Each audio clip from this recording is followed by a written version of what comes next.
Deixa eu te dizer uma coisa. Você tem que aprender a se tornar indispensável para o sucesso de uma ação judicial. E é exatamente nesse vídeo de hoje que eu vou abordar esse tema tão importante, como você pode contribuir para que uma ação judicial seja uma ação de sucesso. Seja bem-vindo ao canal da Peritos Academy. Eu me chamo Marlos Henrique, economista, também perito e responsável pelo projeto Peritos Academy na formação de profissionais de alta performance dentro da perícia judicial. Tem uma coisa que eu sempre levo para valer dentro da MH Cálculos, que é a minha empresa de cálculos judiciais, o meu cliente precisa entender que eu não sou apenas aquele tipo de profissional, aquele tipo de perito que faz números. E isso todo mundo faz. Agora, o que a gente tem que pensar, se ele está me procurando, ele não quer apenas números. Sabe por quê? Porque muito do que ele vai conquistar judicialmente depende do teu trabalho.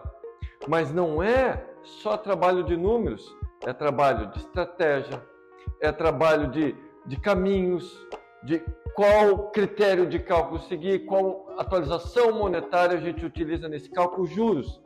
Poxa, vai aqui a partir de quando? A partir de tal data, sabe?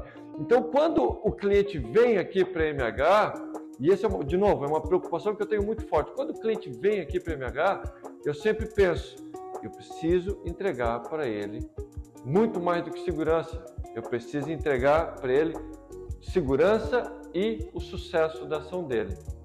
Então, quando todo mundo, ou a grande maioria, entrega um cálculo, digamos assim, reto, um cálculo exatamente como acha que tem que ser, a gente sempre usa um tempo maior aqui dentro do escritório, para quê? Para pensar em saídas. Seja o nosso cliente alguém que tem que pagar, ou seja o nosso cliente alguém que tem que receber. Por quê? Porque muitas vezes eu tenho dentro de uma decisão judicial, e você sabe muito bem isso, né? Quando a gente trata de decisão judicial, a decisão sempre pode abrir brechas, tanto para melhorar quanto para piorar. Então você vai estar sempre ou defendendo quem tem que receber ou defendendo quem tem que pagar. Mas óbvio, sempre dentro da legalidade. Mas quando o processo vem para mim, quando o cálculo vem para mim, eu sempre, quando há possibilidade, eu entrego, às vezes, 2, 3 cálculos para o meu cliente. E quando eu entrego 2, 3 cálculos para o meu cliente, eu digo, olha, fulano, aqui, digamos assim, é um cálculo de margem risco zero. Tá? Se for pegar e escrever a decisão ou o entendimento do tribunal, assim, assado, esse é o cálculo aqui. Às vezes, vamos supor que o cálculo deu 100 mil reais para o cara receber, o cliente dele. Tá? E aí, o segundo cálculo, eu digo para ele o seguinte, olha, nesse cálculo aqui, a gente tem uma brecha, se você olhar na decisão, ele fala assim, assim, assado, no dispositivo está aqui, e a gente utilizou esse cálculo aqui com base nessa possibilidade. Óbvio, é uma possibilidade legal, está dentro digamos assim, das linhas do judiciário, e agora eu entrego para o advogado. E da mesma forma, pode ser que exista um terceiro cálculo, em que eu diga assim, pega um caso previdenciário, por exemplo, tá? Caso previdenciário. Vou te dar um exemplo bem claro, tá? Onde a gente faz sucesso, onde você tem que fazer o sucesso para o teu cliente. Recebemos uma ação, isso aconteceu recentemente, tá? Recebemos uma ação para calcular as diferenças do INSS, e o INSS juntou um cálculo, deu 300 e poucos mil reais, tá? De concessão de benefício. Só que a ação transitou em julgado em 2020, final de 2020. E o INSS apresentou a conta dizendo, olha, eu estou atualizando, utilizando a emenda constitucional 113/21, que entrou em vigor agora em dezembro de 2022. E aí essa emenda diz IPCAE até dezembro e a partir de lá Selic, sem considerar juros de mora, sem considerar atualização do IPCA, sem nada. Ok. E aí o INSS apresentou essa conta.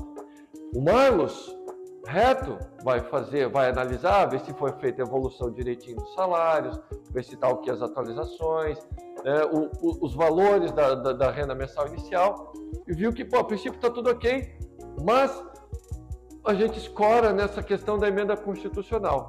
O que eu faço?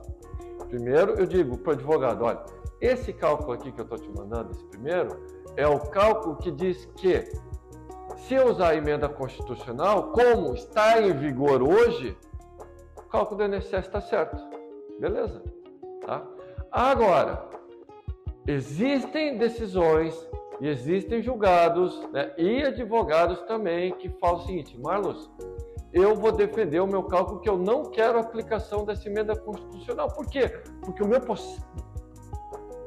meu processo transitou em julgado antes da vigência da emenda constitucional. Então a gente vai aplicar IPCA-E e juros de mora.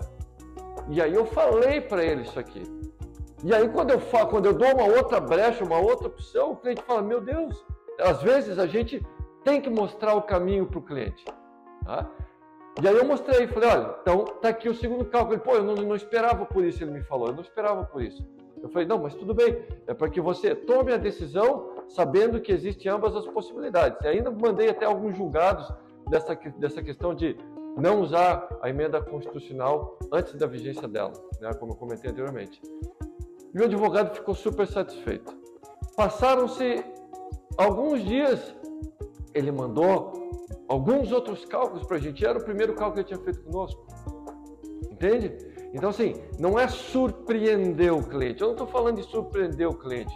Eu estou falando que você, muitas vezes, tem que ser a base da estratégia da ação judicial dele. Seja um cálculo inicial, seja um cálculo para executar um processo, seja um cálculo para impugnar alguma questão. Né? E para isso, é óbvio, a gente precisa estar sempre atento, estudar. Sabe o que eu faço a cada 6 meses?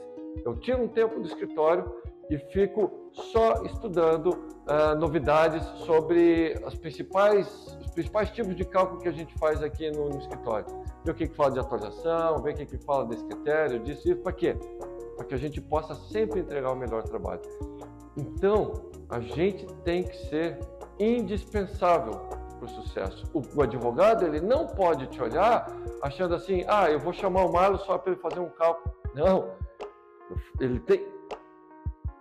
ele tem que te olhar e tem que dizer, preciso fazer o melhor que pode ser feito. Então, eu vou chamar o Marlos. E é assim que devagarinho a gente vai construindo a nossa credibilidade, a nossa reputação.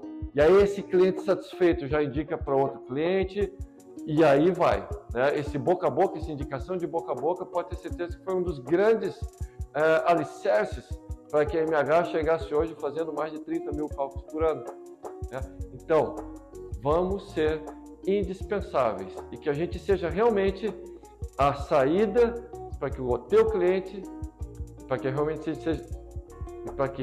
a gente seja a saída para o melhor cálculo e para a melhor ação que o teu cliente vai ter. Tá joia? E claro,